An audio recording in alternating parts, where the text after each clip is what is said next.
ஆலயம் செல்வம் நம் நண்பர்களுக்கு வணக்கம். ஆடி மாதம்னாலே அம்மன் கோயில்களுக்கு பக்தர்கள் கூட்டம் அலமோதும்.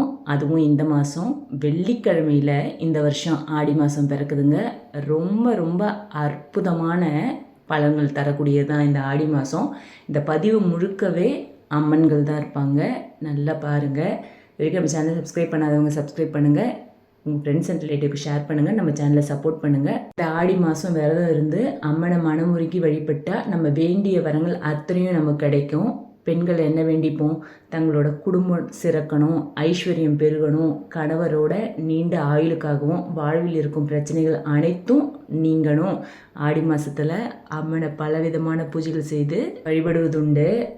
ஆடி மாதம் பிறந்துட்டாலே அம்மன் கோயிலுக்கு, குறிப்பாக மாரியம்மன் கோயிலுக்கு விழா எடுப்பது, கூழ் ஊற்றுவது, பொங்கல் வைப்பது, விரதம் இருப்பது, பொங்கல் படைப்பது, மாவிளக்கு வைப்பது, தீ மிதிப்பது, இதெல்லாம் நம்ம ஆடி மாதத்தில் செய்கிறது. அம்மனோட அருளை பெறுவதற்கு பலரும் விரதம் வந்து சிறப்பு பூஜைகள் வழிபாடுகள் செய்வாங்க. ஆடி மாதத்தோட வழிபாட்டு கதை, புராண கதை ஒன்று சொல்கிறேன்.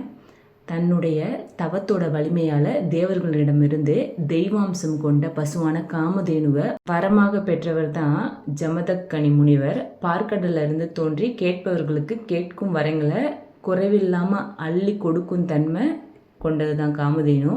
இதை தேவர்களிடமிருந்து பெற்று தன்னுடைய ஆசிரமத்தில் வருபவர்களுக்கு அவர்கள் கேட்கும் உணவு அளித்து உபசரித்து வந்தார் இந்த முனிவர். இவரோட மனைவி தான் ரேணுகாதேவி. ஜமதக்னி முனிவர் ரேணுகாதேவிக்கும் மகனாக பிறந்தவர் தான் மகாவிஷ்ணு. அதான் 6வது அவதாரம், பரசுராமர் அவதாரம் எடுத்தார் இல்லையா, அதுதான்.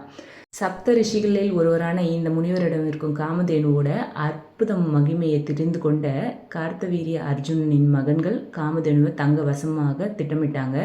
காமதேனுவை தங்களிடம் ஒப்படைக்கும்படி ஜமத்கனி முனிவரிடமும் அவங்க உத்தரவிட்டாங்க. அதை அவர் மறுத்துவிட்டார். முனிவரை கொன்னுட்டு காமதேனுவை அவரிடமிருந்து அபகரிச்சுட்டு போனாங்க.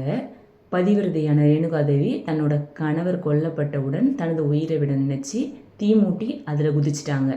ஆனால் தெய்வாம்சம் கொண்ட பத்தினி பெண்ணான அவளின் பெருமைகளை அனைவரும் அறிய செய்ய வேணும்னு நினைத்த தேவர்களின் தலைவரான இந்திரன் வர்ண பகவான மழையாக பெய்யும்படி சொன்னார். மழை பெய்து ரேணுகாதேவி உடலை எரித்த நெருப்பு அணைஞ்சிட்டு, ஆனாலும் தீக்காயங்களும் கொப்பளங்களும் அவங்களுக்கு உடம்புல இருந்துச்சு.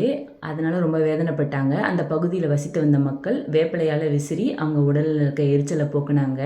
அவங்களுக்கு கூழும் இளநீர் போன்றவற்றை உணவாக கொடுத்தாங்க. நோயையும் குணமடைய செஞ்சாங்க. இருந்தும் தீ கொப்பளங்களில் வேதனைப்பட்டாங்க ரேணுகாதேவி. அவங்க முன் சிவபெருமான் தோன்றினார். தோன்றி அவங்களுக்கு வரமும் அளித்தார். அது என்னென்னா, பார்வதியின் அம்சமாக விளங்கும் உனக்கு நோய்களை தீர்க்கும் தன்மையை வரமாக தருகிறேன்னு சிவபெருமான் சொன்னார். ரேணுகாதேவியின் தெய்வமாக தன்னை வணங்குபவர்களுக்கு நோய்கள் அனைத்தையும் போக்கி தாயாக இருந்து வேண்டும் வர தராங்க. ரேணுகாதேவியை ஊர் மக்கள் காவல் தெய்வமாக கொண்டாடுறாங்க.